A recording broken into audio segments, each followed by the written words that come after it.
Hello, everyone, and thank you for joining us this afternoon for our thought-provoking webinar, How to Set Up an Account-Based Selling Organization, the New Normal. We're going to hold for just a couple more minutes and allow some other folks to come on board. You know, we have a record-sized crowd, so, you know, I think everybody is pretty excited to hear some of the topics that we're going to be talking about today. So just give us 1 second. Thank you.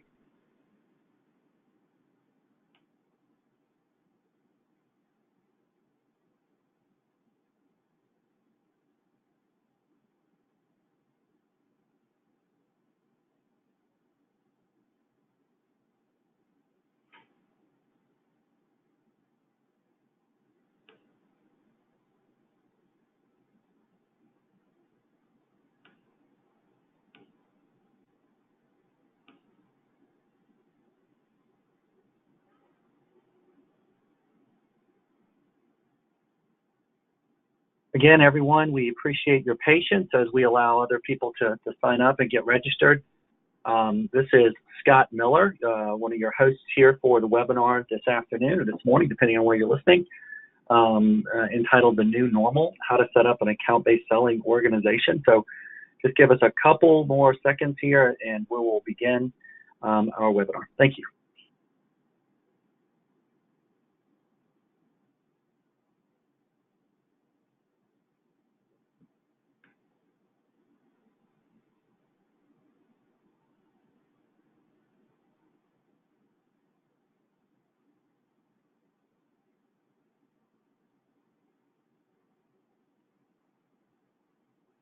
All right, guys, this is Scott Miller, and I appreciate everyone's patience as we begin our webinar, the New Normal, How to Set Up an Account-Based Selling Organization.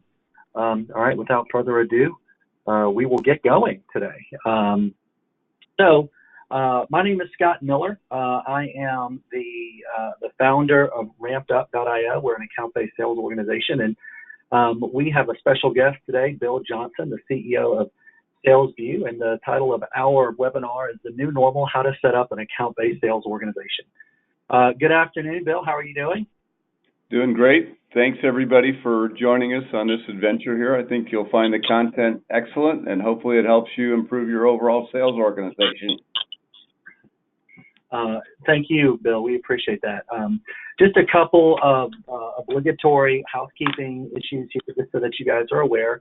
If you have any questions, please direct them through the chat box in the upper right-hand corner. You know, we'll get to them whenever we can. If not during the course of the webinar, we'll certainly follow up towards the end of the webinar with any questions that anyone may have. Also, you know, we will record this webinar and we will send a copy of the recording, you know, to all the registrants as well, along with the slides, if that's something that people are looking forward to as well. Okay, so without further ado, our topic, the new normal, you know, how to set up an account-based sales organization. You know, one of the things I think that, you know, when Bill and I were coming up with this topic and thought that it would be appropriate to discuss with all of you guys today is that, you know, why are we talking about account-based selling, and what is account-based selling? You know, and a lot of the registrants have seen the marquee talking about what used to work 10 or 5 or even 2 years ago.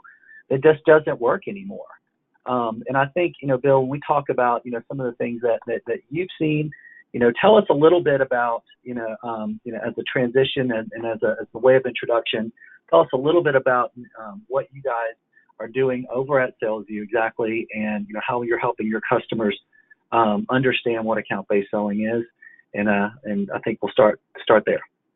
Great. Well, thanks, Scott. So the whole premise of account-based selling rides in the name of an account. It's not contact-based selling. It's not lead-based selling. You're taking a look at the account and saying, how could my solution provide value, and what functional areas within that account could my solution provide value? And once I identify those, then it's what people within those functional areas, within those companies could benefit from my solution. And when you take a more holistic view of the companies you're trying to sell to, you'll find a much greater success opportunity within the business and your opportunity to get more clients engaged. Yeah, absolutely. One of the things that we've noticed that what used to work, 10 to 5 and even 2 years ago, that just doesn't work anymore. And why is that the case, right? So if you think about, mass communication and how easy that it is now to set up a campaign or to do mass marketing or to do mass emailing, it's the barrier to entry is very, very low, right? And so the impact that has on the recipients of that is that your message is being drowned out. On top of that, there's so many more sellers, so many more BDRs trying to reach the same people. If you think about just the advent of additional tools that empower salespeople, to do their own campaigns, and then if you think about, outsourced agencies, both inside the United States and outside the United States, our message gets drowned, right? And then our buyers are doing their own research before they're ready to buy. So if you think about what that means is that, they're empowered with just as much information as we have before. So we have to be that much better. The paradigm that I think we see as the buying, selling, the buyers versus the sellers has been shifting for a while, but to the point now where if you are just not hyper focused and hyper targeted, in who you're trying to solicit, and those individuals inside the account that you are trying to solicit and the messaging, then what you're going to experience is the same thing that you see a lot of sales and marketing teams experience today. Your open rates are going to be much lower. You're leaving voicemails that get unreturned, right? So that's the new normal, right? So this is what we see. This is the problem in sales and marketing organizations, in particular sales organizations today, is that you have to be smarter and you have to pick your targets, right? So we really, I think, narrowed this down to 3 main tenets about how to set up an account-based selling organization. Number 1, target your ideal accounts, right? So this is where the ABM and the ABS, account-based marketing and account-based selling ideas really converge into one, targeting your ideal accounts. Next, identify the buying committees inside of those ideal accounts, and then have hyper-personalized multimedia, multi-touch messaging to those individuals, ensuring that you're getting the appropriate responses that you're looking for. So the new normal, how to set up an account-based sales organization with our 3 tenets, right? So let's give an example about targeting an ideal account. So one of the things that we do with our customers is that, we help them understand a little bit about who their ideal buyer is by exporting information directly out of a Salesforce.com instance as an example, or CRM system to understand exactly who their customers are. What are some of those vital statistics that we understand about our best buyers, our best customers? So industry, size, location. Think about the technologies that they use. Is it a competitive or is it a complementary technology that you find that is common and ubiquitous amongst all of your best customers? So once you understand who those individuals are, and that exercise can come out of your CRM, that exercise can come from third parties that have been making a lot of money trying to do stuff like this, right? We can help you do something like that, but the exercise is to find the commonality, as you see here, amongst your ideal buyers, and then find lookalike customers. So think about, if you have 100 customers and there could be 1,000 out there that look like those customers. From your perspective, Bill, think about, targeting ideal accounts, and when your customers are coming to you, asking them to help them penetrate their accounts, what are some of the things that you do to help them find their ideal accounts? Well, I think the important thing from targeting the ideal account situation is, and looking at the people who signed up for this webinar, roughly a third of you are smaller companies trying to grow fast and grow big. And as you go through and target ideal accounts, the one thing you've got to be careful of is to eliminate the false positives. I remember I was the VP of sales for a marketing automation vendor, and we closed a deal with Home Depot, our first deal in the retail sector. What we failed to do was to figure out what the point of pain was that drove. We were excited to get Home Depot as a customer, it's a nice size contract. We didn't understand why they bought. We just knew they were in retail. So our marketing department spun up a whole campaign around targeting every big retailer we could think of. We spun our wheels for 9 months, didn't land another retail customer. So as you're identifying these target accounts, make sure you understand why they bought so you can identify others that may have a similar problem and similar opportunity. That's where it all starts. Once you have that nailed down, life gets a lot easier to start putting together an account-based marketing, account-based sales strategy. Yeah, and I think really that the concept that we really want to share here is, being proactive versus reactive, right? So what are the other strategies, right? There's the inbound strategy. There's waiting for people to come to you, so that they may have a need, or they may be looking for their solution that might be similar to what you're selling. But what we found is that companies that use an account-based approach have 171% greater average contract value, because they have taken the time, energy, and effort to build their use cases, to understand exactly how they can help these accounts proactively, and reached out proactively with this type of messaging, so that they know exactly what they're getting ahead of time, so they're ahead of the discount. So again, targeting your ideal accounts, right? Don't start from a reactive approach, start from a proactive approach. Take a look at your account base and find the commonalities. We can help you with this, but of course, find the commonalities in industry size, location, revenue, technology, and then find lookalike customers like those accounts. The next step that we have is identifying the buying committee, right? So think about this example as a buying committee. The corporate executive board states that on average, 6.8 people are involved in today's B2B purchase decisions. As an old sales manager, though, what I would always tell, my sales folks is that you're probably talking to the only one of those who's the lowest, of that entire org chart that's calling you back, right? So one of the things that we want to do is understand who are the people that are inside of our organization that could potentially impact or influence our sales process, right? And so one of the things that an exercise that I think that a lot of customers and companies certainly should do is take a process that's deductive all the way from the ROI. So get yourself ahead of the process, right? Think about, who's involved in the sales process all the way out to the ROI. Who needs to see the ROI, right? That is a potential influencer in your decision, right? And then back yourself out. So if you were to go live today, right? So who would be part of that kickoff call? Who would be part of the go live, right? Name those, what are the names of those titles, and put them as part of this inventory. If you were to get that contract signed, who signs the contract? Is it big enough that it needs to go through procurement, right? What about the approval process and the legal process? Who are the decision makers? You talk about, the Miller Hymans and the complex sales and the target account sellings of the world, right? SPIs, right? What are all the technical buyers, the functional buyers? But think about, if you do have a competitor in this process, who would be the person that would have recommended a competitor in this process? And once you have all of this information down, right, then you have to start taking inventory to understand who those 6.8 people are involved in that process. And the cool thing about it is that's when you start to marry up those the target accounts that we found, that look a lot like your ideal customers. And then now we start to identify the ideal buying committee, right? So, one of the things, and I'm going over here to Centillion.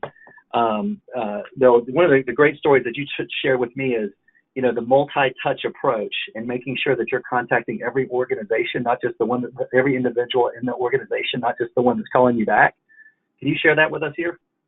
Sure. So this is a real-world example of a young rep who worked for me, and when I ran a marketing services organization that did outsource demand generation, like 3 million other companies.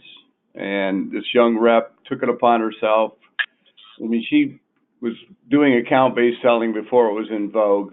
And Centillion was a software supplier selling into the healthcare industry. And she had targeted both the SVP of sales, the VP of sales, the director of inside sales, and the chief marketing officer, as well as the VP of field marketing, with her outreach.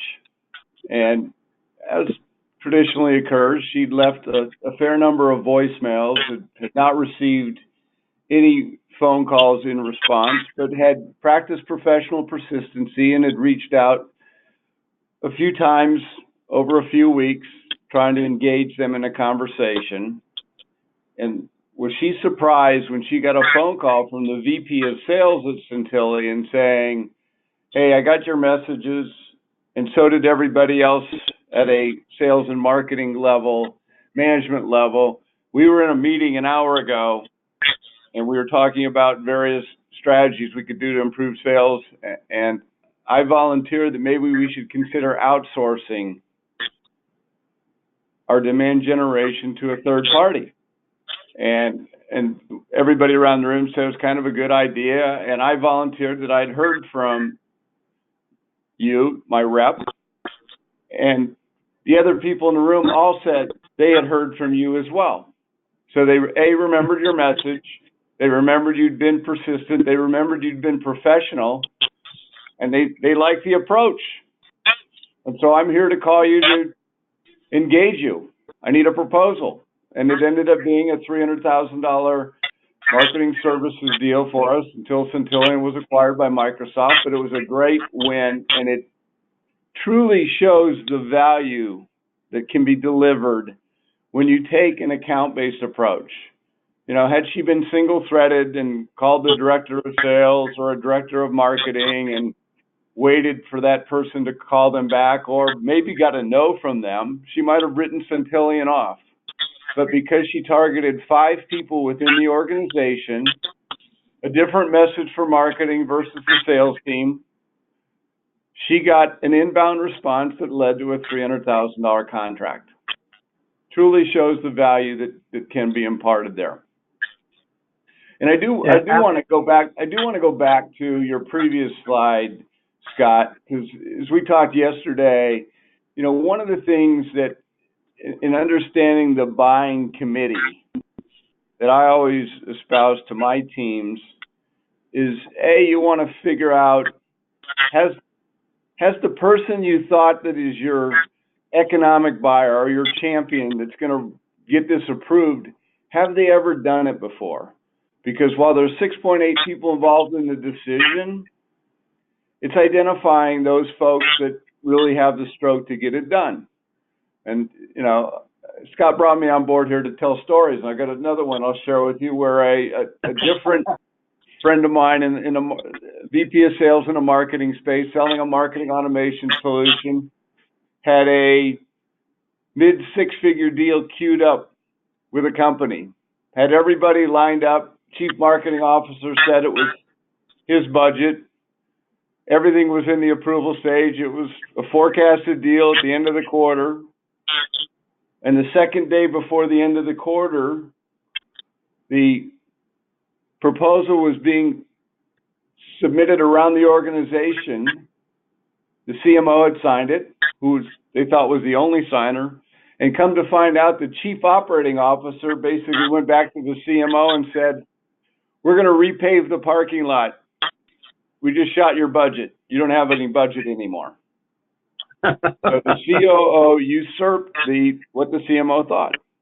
Now, you know, that's where it comes down to understanding who all has to be involved and what levels at what, for what dollar amount. Back to you, Scott. Exactly right. No, I mean, I think one of the things, though, that's important, and when you start to cultivate a relationship with an account and individuals, and you start looking at it as an account, right? You think of the C-suite, the V-suite, the D-suite, the M-suite, the functional suite. You know, if your deal, you know, makes it to that, you know, that forecasted stage of the sales process, you know, the only thing that it's done is that it's sort of like the gauntlet, and now it's running into to perhaps the most difficult part of the gauntlet, right? I mean, that ROI that you put with your proposal is next to, you know, 5 or 6 or 7 different proposals with ROIs associated with it. You know, proposals don't make it to the CFO's desk without an ROI.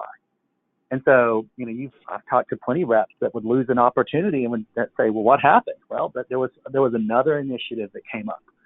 And so how can you know, this is, it's so simple, right? But if you're taking more of an account-based approach and you're developing relationships at all different tiers inside the organization, picking up the phone and calling that C-level and asking them, are there any additional priorities that you're considering? That's what you need to do. That's how you're able to circumvent that bad news at the 11th hour. All right. So exactly, real world examples. All right, let's see here. Hyper personalized messaging. Let's see here.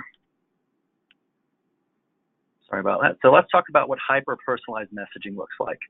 One of the things that's cool is that we work with a lot of larger companies, and of course SAP has done some research talking about 90% of B2B buyers want relevant use cases to help them make purchasing decisions. And so, one of the things that we discussed, earlier in the webinar is that our buyers are going out and doing their own research ahead of time. I think it's maybe it's Serious Decisions that said that the buying process is over 60% done by the time they pick up the phone and call a vendor, right? But think about those things that we can provide to our customers, that aren't necessarily available on the website, right? And so that hyper personalized messaging are use cases. This is when instead of just a generic customers page, this is exactly Mr. Customer, Mr. CFO. This is exactly when we've helped a CFO in your industry, in your location, in your size, and this is how we're able to be able to help them. Especially later on in the sales process, right? That's that type of hyper personalized messaging. You're thinking about triggering events, right? The types of, the Jill Conrad calls it using the news, right? When a company's in the news, it's usually for a very good or a very bad reason, right? And both are selling opportunities for us. And to reference that information, saying, I saw that you guys have opened up in Europe. I see that you guys are under litigation, right? What can my company do to help you mitigate the problems with this mitigation or help you expand inside of Europe? Those types of that type of hyper personalized messaging is what gets you over and above just the generic messaging that we talked about, right? And then there's specific messaging to the persona. Bill, why don't you talk a little bit about what you've seen for persona-based messaging?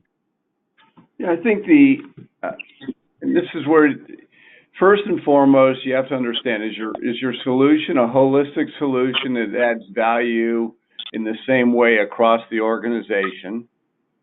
Or is it specifically going to help a functional area like sales or marketing or engineering or so forth? Because the beauty of SaaS today is you can provide both solutions, depends on where you want to go. And so it's an understanding of, okay, let's assume it is a solution that's going after the sales or marketing function.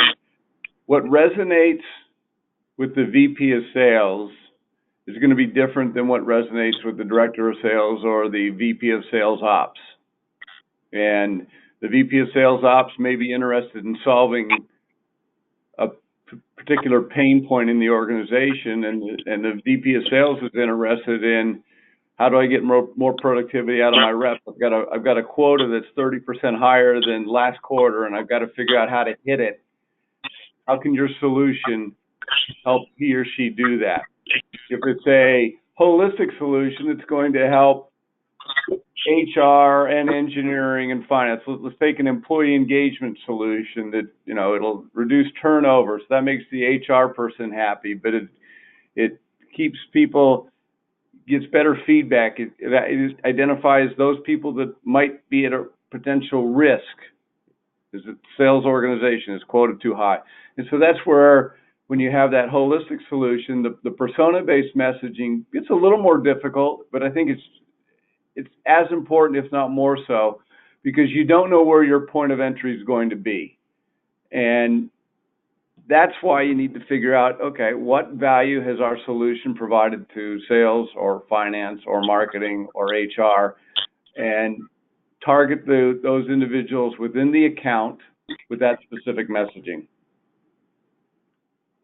Yeah, absolutely. And one of the things that we tried to do in the RampedUp platform, but this just comes from 15 years of managing sales folks, is making that persona-based messaging pretty easy, right? I mean, especially if you're getting new reps up and running, what are the top 3 pain points that this persona has, right? And then what are some demand generation questions we can ask around it? What are some closing questions that we can, glean on, right? But the top 3 pain points that every one of the personas have, and you think about, you go through that deductive process, of understanding all the people that are part of your sales process, and you already have that information ahead of time, then it really does help get those folks quickly up to speed.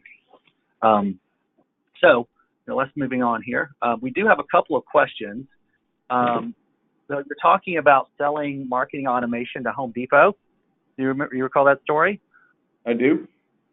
Yeah. So what were some of the reasons why Home Depot was looking for marketing automation?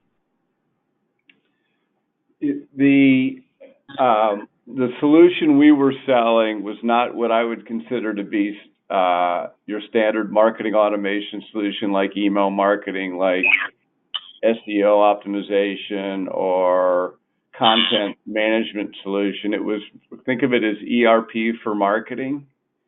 And we got in the door via a VP of marketing analysis, for lack of a better term. He was a business analyst within the marketing department trying to identify the ROI for each marketing program Home Depot ran. And so we assumed that every marketer would be, at every other retailer would be interested in it. But unfortunately, that wasn't necessarily the case. It was early stage, and retail was not on that innovator's stage of the growth cycle, unfortunately. Gotcha. Here's another question: is how can you identify who the decision makers are in your org chart?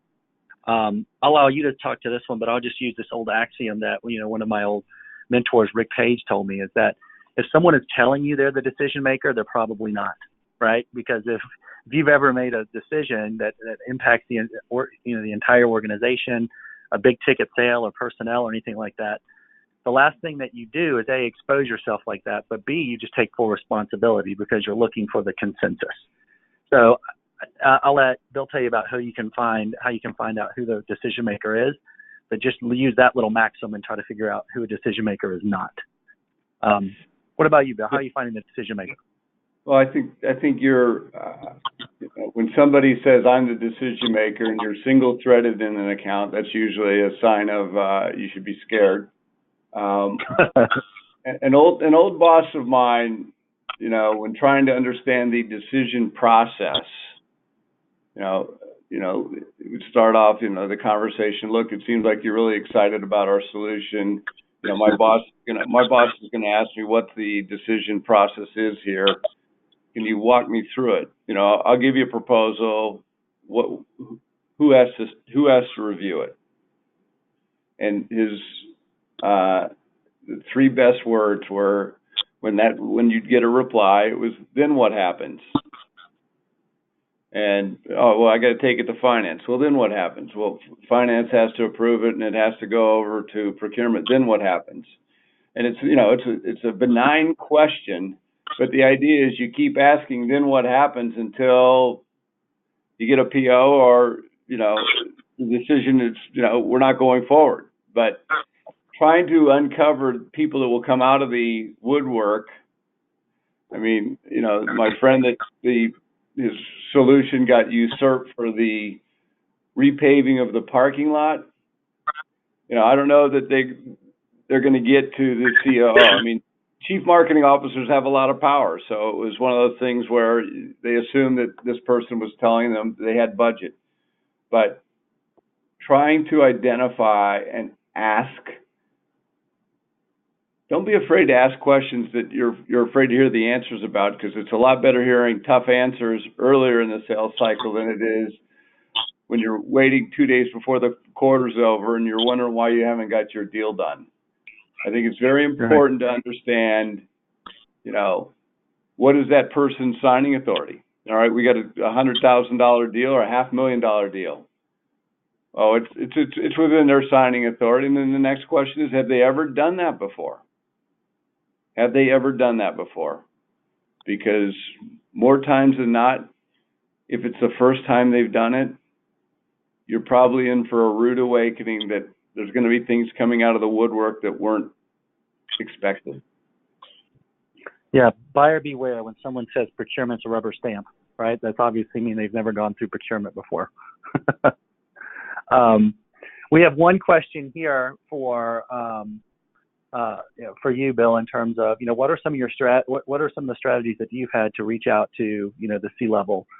And I think, I'll hand that over to you, but I think one of the things, though, that is important is that, account-based selling strategy isn't a silver bullet, right? I mean, it is a methodology. And so one of the things that I would caution anyone on, saying, well, this is the perfect script to get to this CFO or the CMO or the CEO, right? There's no such thing as a perfect script, right? But what there is such thing as a perfect strategy to attack those folks. Having a plan put together and making sure that it's tailored, it's hyper personalized, it stays at the C level and is impactful from a C level perspective.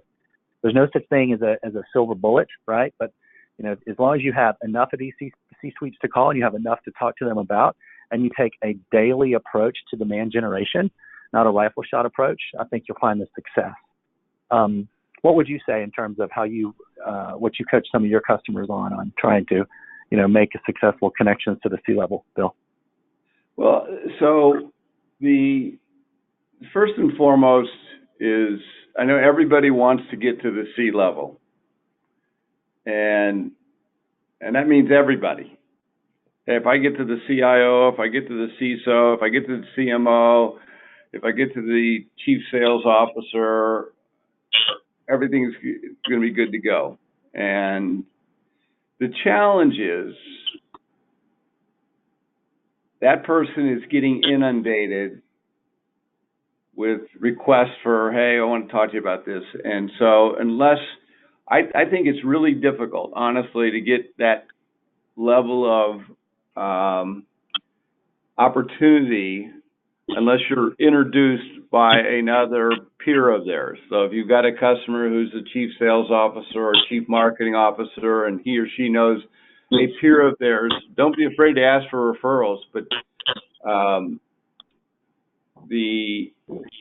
it's also understanding where the point of pain is. So I'll share another story. We closed at my marketing automation vendor. Besides Home Depot, we had a little bit of success at Merrill Lynch. And my rep had adapted an account-based selling strategy. She had targeted 12 people within the marketing organization. And we're going down her list, had a 10-touch cadence for each of those 12 individuals, so you can figure that out, 120 touches. The director of marketing answered his phone on the 9th call. He was the 8th of the 12 people she was going after, 8th person. Had she quit? That director of marketing championed a $4.2 million deal through Merrill Lynch. Wasn't this, we went on a little victory tour. I got to meet the CMO. She had 10 seconds to shake my hand and say hi, and then she was off to her next thing. She had, 4.2 million was a rounding error in her overall marketing budget. Wasn't even on her radar, but it was a problem that this director wanted to solve. Gotcha. So while it's important, I recognize the value of getting to the C-suite. I think if you try to start there, you're going to spin your wheels for a long time, unless you can get that referral in from a peer of theirs who's got fantastic results with your solution. However, if you take the approach that, my rep did at Merrill Lynch and target lots of people had heard the message. By the time he organized the meeting, we had 14 people in the room from various marketing roles. But it was because we weren't single-threaded. Had she been single-threaded, we would have never got Merrill Lynch. She took a very cohesive, holistic approach and sold the value of the solution and got the deal done. So I'm not diminishing the value of the C-suite. I'm just saying, as a sales rep, unless you've got phenomenal metrics or you've got a solution that is catching on via wildfire, and there's a lot of buzz in the industry about your solution, it's going to be tough to get there on your own. Hope that helps. I mean, I think a good analogy there would be, think of, you know, your demand gen touches using an account-based approach is like compound interest, right? And if you're just doing more of a single-threaded approach, you get no economy of scale with that, right? So, you know, think about how it, you know, that it sorts your demand gen and your outreach begins to get a life of its own inside of an organization if you're successful at it. That's a great story. So that wraps it up for some of our questions. Hey, Scott, I do want to come back to that. One of the things that I have seen work, if you've got a solution that you only think the C-suite's going to be interested in, is go download Tony Parinello's Selling DeVito book. And it's all about selling to the very important top officer. I've seen that work in terms of getting high-level engagements, not just the C-suite, but senior-level executives. It's a great read if you haven't read it. Selling DeVito, VITO. VITO, classic. So, Bill, wrap it up here. Just a couple of things that we want to touch base on. You know, everybody who is, again, part of our webinar can get a 2-week free access to RampedUp. And, you know, one of the cool things that we do is that, you know, we do a lot of these things that we've been talking about here, but, you know, we provide direct dials, you know, for our data. And so once you've gone through the deductive process and understand who your buying committee is, you know, you want to be efficient with your time, you know, you call them directly. You have 147% more likely chance to set an appointment if you call them directly. You know, and this is really, if you are entitled to 2 weeks free access here for RampedUp to kind of get your own account-based selling organization going.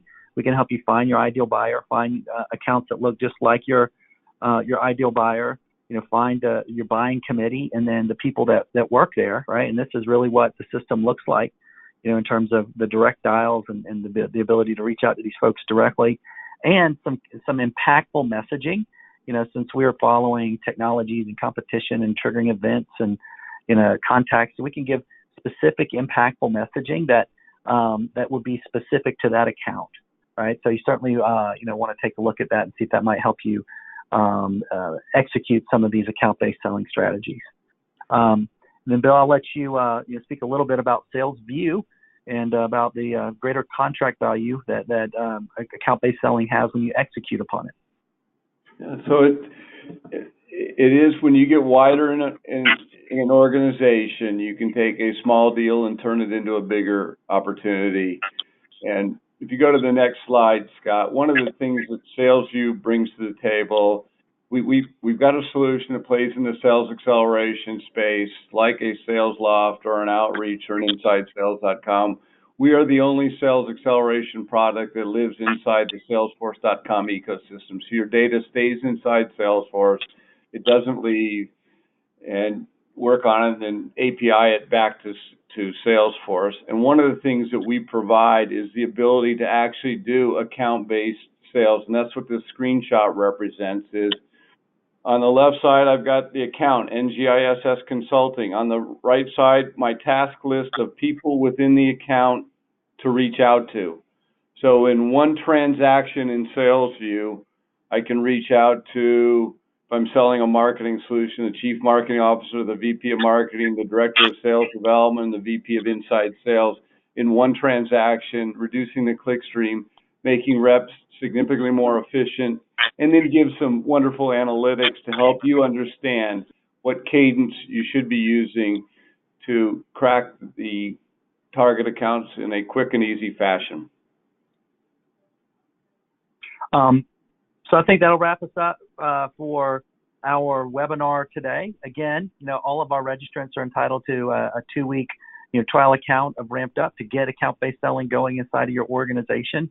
And just to recap, right, the way that we see it is that you find your customers, you find the companies that look just like your best customers, take a census of those folks that are involved in those sales process, and then have hyper-targeted messaging and say it in a plan that you see here, so that you reach out not once, not twice, but in a methodical way, so that you are going to be able to impact some change in executing upon your account-based selling organization. Thank you all very much. And again, we will be sending out a recorded version of this webinar and slides if you need that. Bill, thank you very much for your time. We appreciate it. Thank you. Thank you, everybody. All right. Thank you. Bye.